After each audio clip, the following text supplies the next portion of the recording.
Hello ladies and gentlemen, and welcome to the San Marino Grand Prix, round 3 of the AMS Formula 1 World Championship here at the Autodromo Internazionale Enzo Adino Ferrari circuit in Imola. Now, there has been a few changes up and down the grid. Italian Alex Caffi has been brought into the Footwork Ford team as a replacement for Stefan Johansson. Meanwhile, Michele Alboreto has also been brought in to take up the vacant number 9 seat. Brit Julian Bailey, despite scoring points in the first race and the only points to date for the Lotus team, has been replaced by fellow Brit Johnny Harbert. And now a new team to the grid in La Rose Lola F1 Ford, with the French driver Eric Bernard taking the reins of the 29 and Japan's Aguri Suzuki in the number 30. Now that the grid is up to 26 cars, let's see where they all line up after Saturday qualifying. Sly Sinful put in the top time of qualifying with a 1 minute 29.939. That was 5/10 faster than fellow Brit Nigel Mansell in second. A better showing from the McLaren team with Senna and Berger in third and fourth respectively. Prost in the second of the Ferraris, next up in fifth alongside one of the Jordans of the Cesaris in sixth. Gachot lines up in seventh and Gugelmin in eighth. We have Martini in ninth, with the first of the Benettons of Piquet rounding out the top 10. Next up are the Brabhams of Blundell and Brundle in 11th and 12th, Schumacher in 13th, Capelli in 14th, and Patrese only managing 15th in the second Williams, with Modena lining up alongside him in 16th. The rest of the grid is Morbidelli in 17th, and Suzuki putting the new La Rose Lola in 18th, Hakkinen 19th, Boutsen in 20th, Comin in 21st, new Lotus driver Herbert in 22nd, Bernard in 23rd, Caffi 24th, Nakajima in 25th, and newcomer Alboreto in 26th and last, a full 5 seconds behind pole. Okay, so I'm being told the race is about to start, so let's head on down to the grid, shall we? 5 red lights and away they go! Bit of a slow reaction there by Sinful, but he keeps Mansell behind him as they go into the sweeping left hand of turn 1.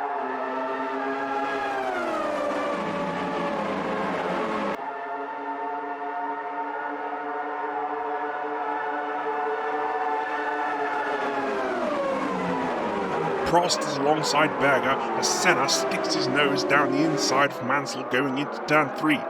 Senna isn't as lucky as Prost though, as Mansell keeps second, but Prost is now up into fourth. I'm sure the McLaren team would have liked Berger to hold Prost's Ferrari up a little longer, as he is now setting his sights on Senna's third place. They're all nose to tail now as they head into Acqua Minerale for the first time. Schumacher now as the ex-Acqua Minerale tight up behind Brundle Brabham. He has a look but thinks better of it going into Variante Alta. There is no way you can go too wide through that. Back with Prost now as he thinks about a move going into Ravazza, but he can't get alongside Senna and drops in behind. Bouncing over the curbs is not going to do his suspension any good at all. He's hot on Senna's heels now as they come through Variante Bassa and onto the start-finish straight to start the second lap.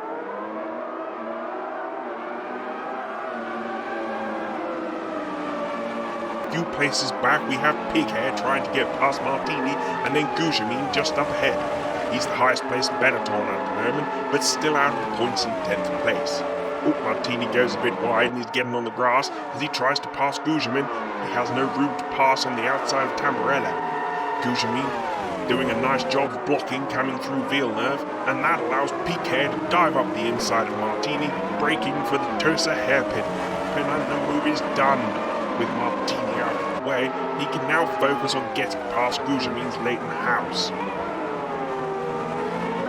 Heading into Acqua Minerale, they are nose to tail as we cut to Berger. Not having the best of starts, having already lost place to Prost's Ferrari, he's now, it seems, having to fend off the 2 Jordans. I wonder if he has a problem with the car, or maybe the tyres, as surely he should be up the front, fighting with the leaders, not having it out with the Jordans. I really thought McLaren had got the handle on this year's car with the strong showing in qualifying of Senna. Maybe Berger needs more time. Speaking of Senna though, he's still fighting out for third place, and as they head into Variante Bassa, there really is nothing between them. Starting another lap now, can Prost get right in Senna's slipstream through the right-left of Tamburello and Villeneuve and dive up the inside going into the hairpin? Oh, out on the grass there as Prost is trying to find a way past. Hard braking into Tosa, and Senna manages to stay ahead of Prost. As we can see now, the two Jordans are fighting it out as to who has a go at Berger next. Hopefully Berger can use this time to pull away from the squabbling Jordans and get stuck in the fight for third. As we cut on board Nelson Piquet as he fights with Gugelmin for 8th. He's not as close as you would expect from Benetton going into the Rivazzi Downs. Maybe he's biding his time, but the longer he leaves it, the further away the cars up ahead get.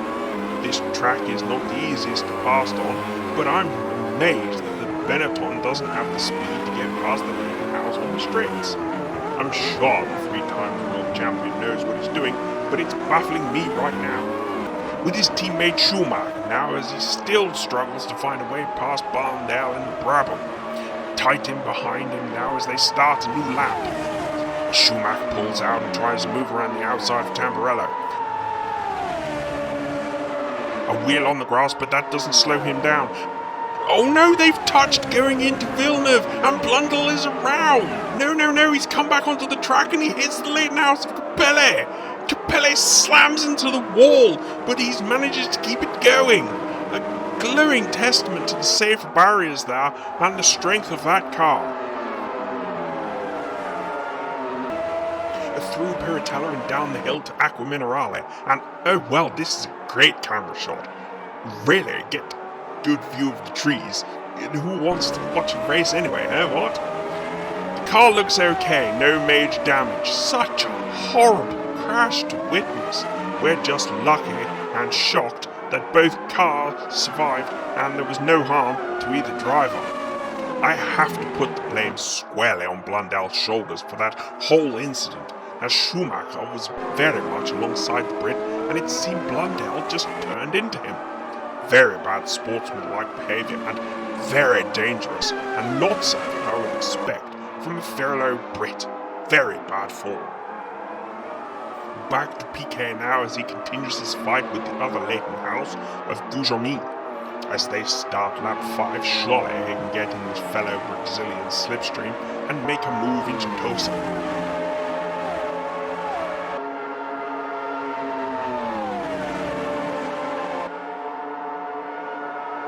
He's certainly close enough as they come through turn 3, but again he just doesn't make the move. All of this has allowed the Minardi of Martini here to close up, and by the looks of things, soon so will Schumacher. Back with the Prost-Senna fight now as they come through the Aqua Minerale. There is nothing between them. The way they race so close to each other at these speeds is simply breathtaking.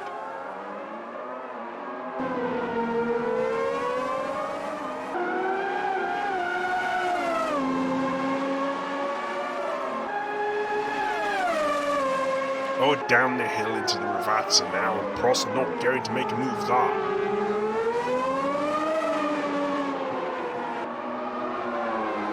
But he's staying with Senna all the way through up into Variante Bassa.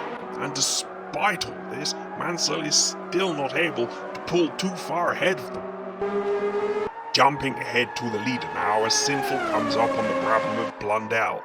He has a 4-second lead over Nigel Mansell in second place. The Tifosi will be loving this. It may not be the Italian Grand Prix, but this is still their own turn. Here we have Hakkinen trying to fend off the unwanted advances. Modena in the Tyrrell as they fight for 15th. Modena is certainly close enough to pick up the slipstream from the Judd-powered Lotus of Hakkinen, but has the Honda engine got enough to push the Tyrrell past? And now Morbidelli wants a piece of the action on the brakes for Tosa, and they are side by side, and Morbidelli gets the move done, and he's up into 16th. Textbook overtake there, nice move and well done by Morbidelli. back to the Piquet-Gujermin fight, and it seems like it's the same old story, I'm afraid. Piquet just can't seem to get past what must be a slower Imola, and still Schumacher is edging even closer. He will be in this fight soon, make no mistake about it. Down into Ravazza now, and all three cars are bumper to bumper. At this rate, I can see Martini getting his place back. Piquet has to get past him soon, as there is a train starting to form behind them. Back once again to the Senna-Prost fight, who have been duking it out for quite a few laps now.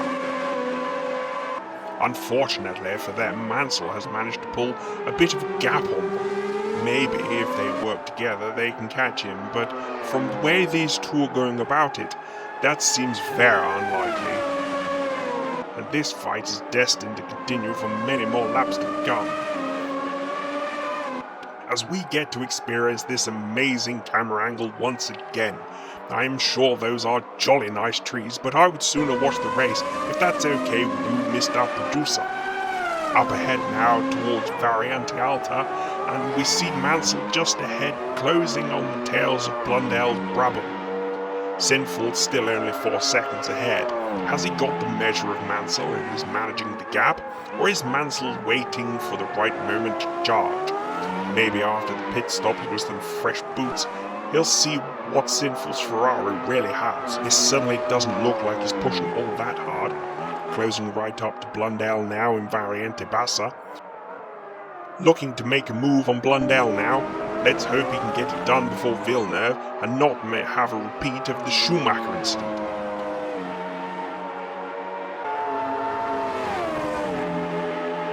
Round the outside of Tamburello now, and the movie's done before turn 3. Although Blundell is on Mansell's rear end going through the hairpin, the Brabham definitely does not have the speed of the Williams, when Mansell will now be off after Sinful's Ferrari. Tracy now as he is trying a move on Brundle. He tries a move down the inside of turn 3 but not doing. Instead he drives under braking for Tosa. I think they've touched wheels as Patrese backs out and tucks in behind, going up the hill towards Piratella. Ahead we can see Piquet still having not got past Gujermin, as Patrese is right on Brundle's back door. Through Aqua Minerale, and there's no passing opportunity there.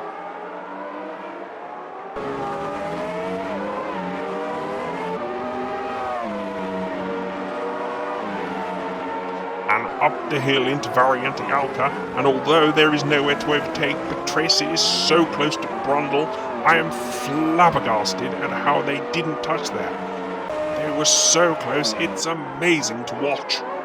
Just up ahead we have Schumacher as Martini clips the inside grass heading down the hill towards the Ravazza as he tries to get past the off-pace Benetton of Piquet.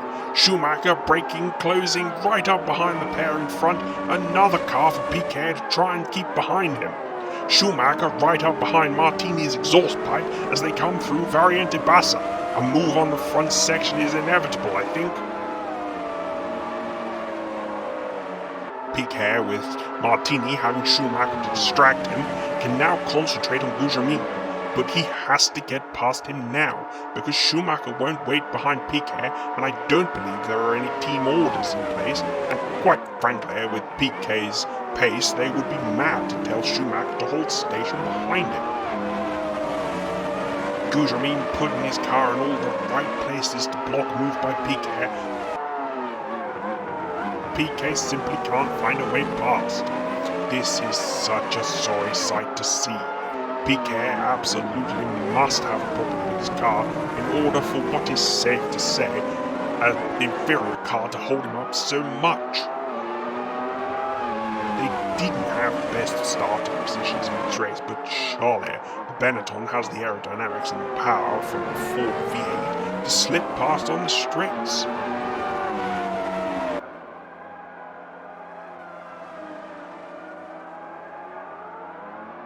By the looks of things, Senna has pulled a small gap over Prost. Has Prost used up his tyres trying to pass? Let's hope he can at least hang with Senna and have another go after the pit stops.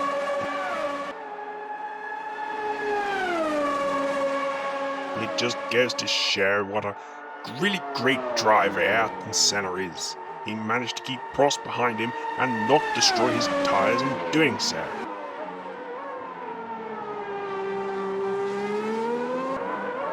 Unfortunately, his teammate does not seem to be having as good a day, as those Jordans have caught back up with him and they're still fighting. Blundell doesn't seem to be much of a help to Berger there in holding up the Jordans, as they made light work of him passing around the outside of Tosa. And there goes Patrese still chasing Brundle, as Hakkinen is still fending off Morbidelli and Modena for 14th place. Mansell now 6 seconds behind the leader of Sinful, as he dives into the pits at the halfway point, with Sinful carrying on old tyres. A quick pit stop here by the Williams boys, and Mansell could be right up Sinful's chuff coming out the end of the pit stops. Sinful really needs some good laps now to stay ahead of Mansell, as once Mansell has those new tyres, he's going to be flying. We expect Sinful to be pitting his Ferrari next lap, but we never know what Ferrari has up its sleeve.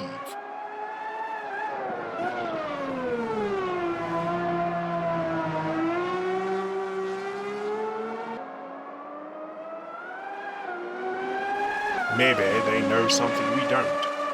Only time will tell.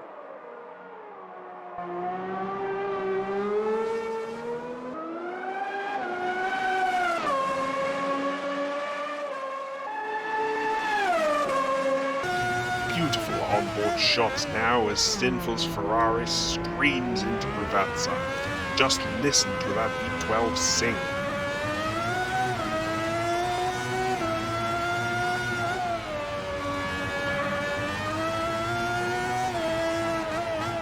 Into the pits now as we expected.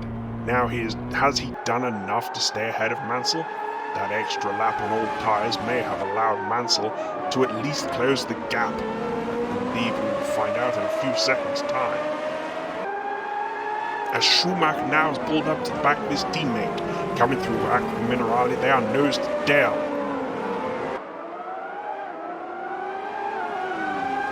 Heading up the hill towards the chicane of Variante Alta, Schumacher pulls to this inside of his teammate, and they touch! Schumacher's round, and oh, he hits the wall hard, nose fast! Oh my word, what a hit! Oh, I do hope he's okay. Piquet doesn't seem to have any damage to his car as he is able to carry on. Now we can see as an onboard replay from Piquet's car.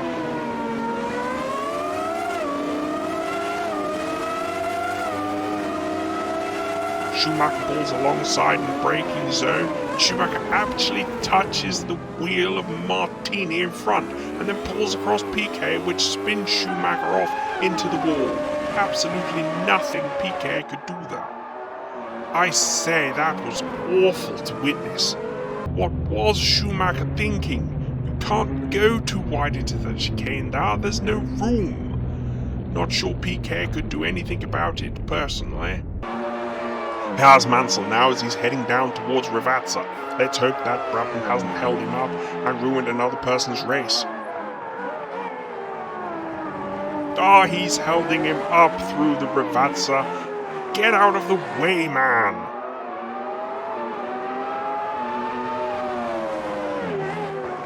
Mansell can't find a way past in Variante Bassa. Thankfully, the Brabham pulls into the pits, but how much time has Mansell lost behind the slow Brabham? Has Blundell not done enough damage this race? Now Mansell can get his head down and chase after Sinful, but thanks to Blundell, any advantage Mansell had has long gone. I'm sure Sir Jack Brabham would be disgusted by the antics of one of his drivers in a car bearing his name today.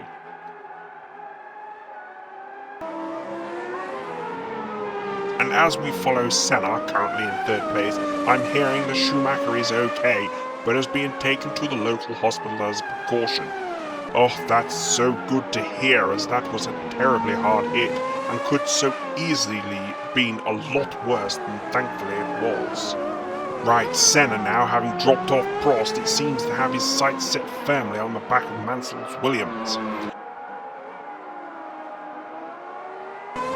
And it also looks like Berger has gotten rid of those pesky Jordans and has started to catch Prost in 4th place.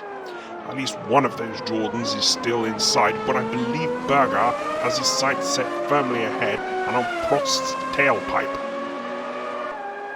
Heading down into Ravazza now, and he seems ever so closer. It's amazing how the safety crews have been able to clear the wreckage of Schumacher's car and not have it disturb the race in any way at all.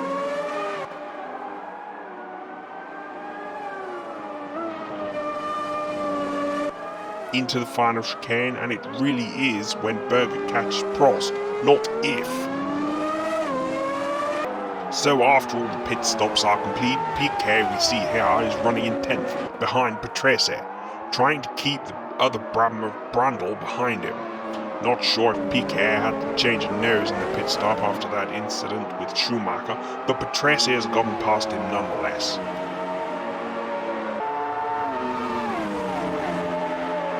Patrese, trying to put a lap on Blundell, looks to the inside of Tamburello and thankfully gets the pass done without incident as they head towards the hairpin.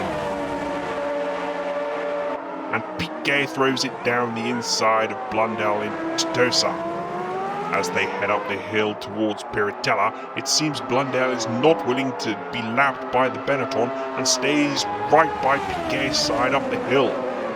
This is some absolutely crazy driving by Blundell today. He should back off and let Piquet pass. They are not racing for position, and driving like this is surely going to cause another accident.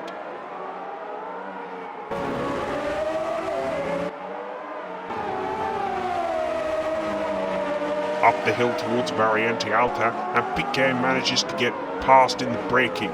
Absolutely crazy scenes by Blundell today. Well, he's Brundle's problem now. Here with Mansell, and he's been able to pull the gap to the leader to just over 2 seconds now.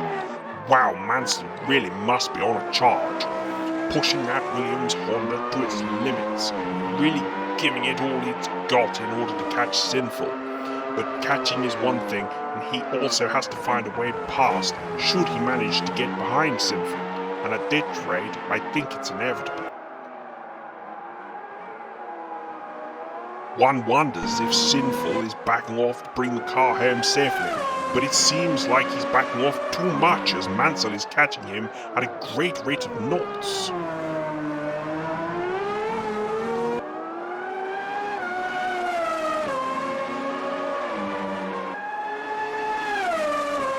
Not sure if Brundle, like everyone else today, has had a problem getting past his teammate, but Hakkinen is right up behind him now as they fight for 10th place. Close as anything through every corner, but Hakkinen can't seem to find a way past the Brit. Hakkinen filling Brundle's mirrors with White Lotus as they come through the final chicane and onto the start-finish straight. Hakkinen gets a run on Brundle as he looks to the inside of turn 1.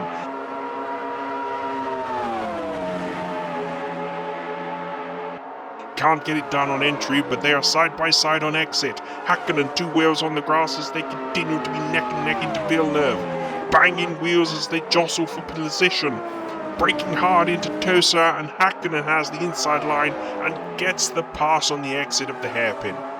Up towards turn 5 now, and Brundle is not giving up the position that easily. Around Piratella and down towards Acquaminerale as they are close as you will like. No way Brundle can pass, but he's right on Hakkinen's tail.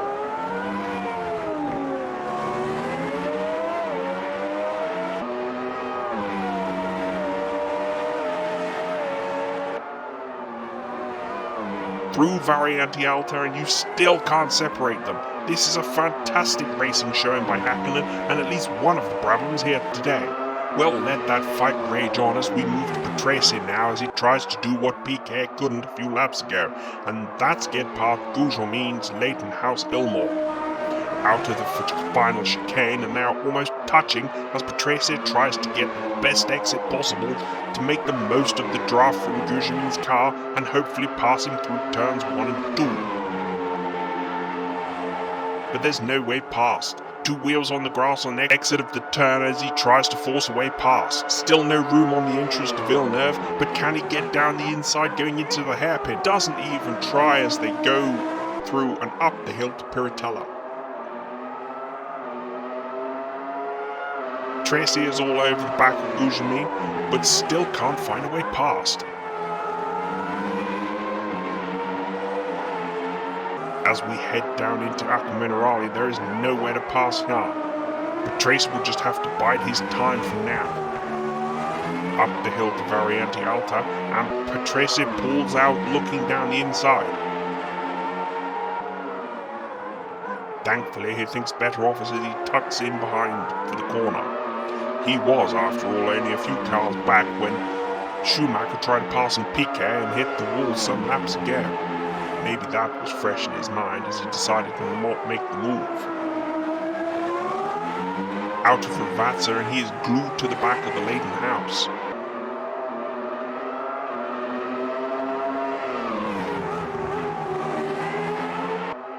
Through Variante Bassa, and you could literally throw a blanket over the pair of them. I wonder if Piquet behind is saying, "Ha, now you know how I felt, chum." Starting a new lap now, but Patrese trying the same tactics as before.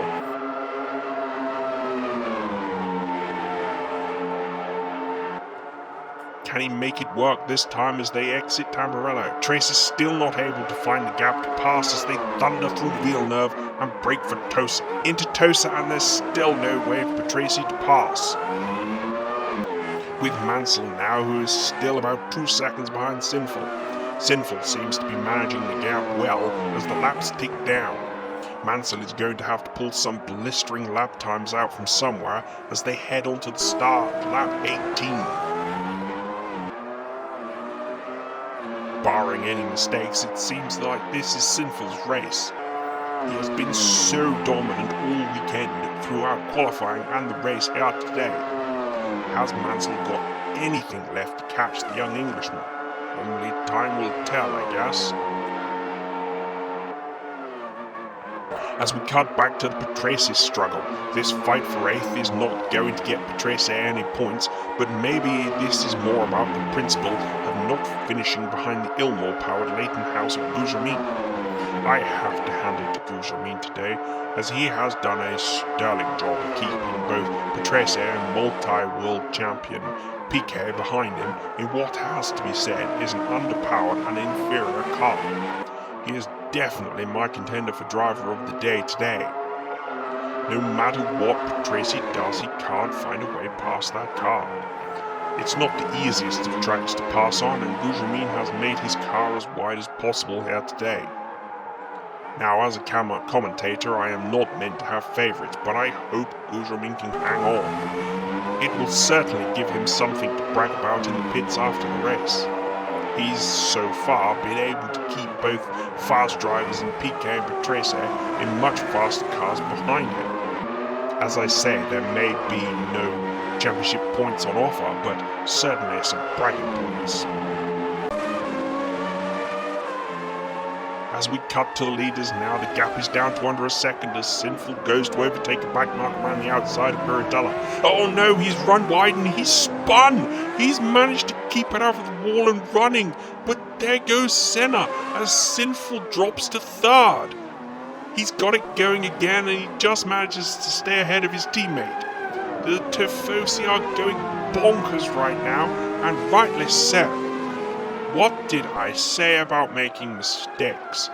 Well, this was certainly a doozy. What an absolute blithering idiot. He had plenty of room to get past the back marker, but just ran it wide, and that has cost him the race. Is there even enough time to chase after Senna, given that he has the speed in the car to do it? He's very lucky not to end his race right there. That was 100% human error right there. No fault of the back marker at all, in my opinion. This young driver has a lot of potential, but he needs to get those sorts of mistakes out of his driving if he's ever to become a world champion at this level. Out of Variante Bassa to start the final lap, it looks extremely unlikely that Sinful will catch Senna now, and all Mansell has to do is bring the car home in one piece. He has a big enough gap to Senna to not be too worried by him. Senna making it look easy as he passes the back marker the Sinful failed to a few corners ago. Sinful is catching, but there is no time left. Mansell there just shooting out of shots as he tears off to what is certainly his second win of the year.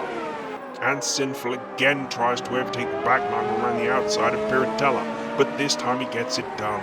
If only he had done that the first time, this race would have a very different ending. Mansell nods as he looks to overtake the second of the footwork cars, down into Ravazza for the final time, and he's not taking any chances. He knows he only has a few corners to go to secure the win and the 10 points that go with it.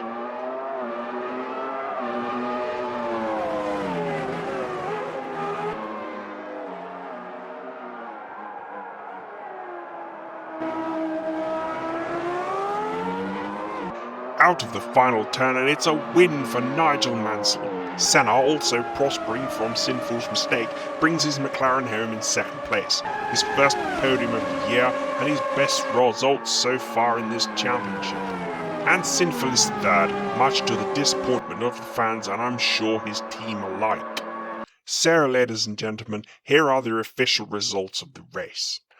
Mansell takes the win with Senna in second.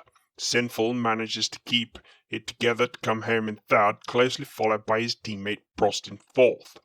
Berger comes home in fifth, and De Cesare scores Jordan's first points of this campaign by finishing sixth. Now let's see what this has done to the championship. Mansell extends his lead to 10 points after that win, and Sinful stays second. Patrese, Prost and Piquet in third, fourth and fifth. Senna moves up a few places with his second place finish and sits in sixth. Then we have Belair and Berger tied for seventh, and Schumacher and De Cesare also tied in ninth. Well, there we have it, folks. What a race. A few thrills and a couple more spills than we would have liked, but that's racing. Now, I hope you enjoyed today's coverage of the San Marino Grand Prix, and I truly hope you'll join me for the next race, which will be in Monaco. I thank you for watching, and I hope you have a wonderful rest of your day. And it's goodbye for now.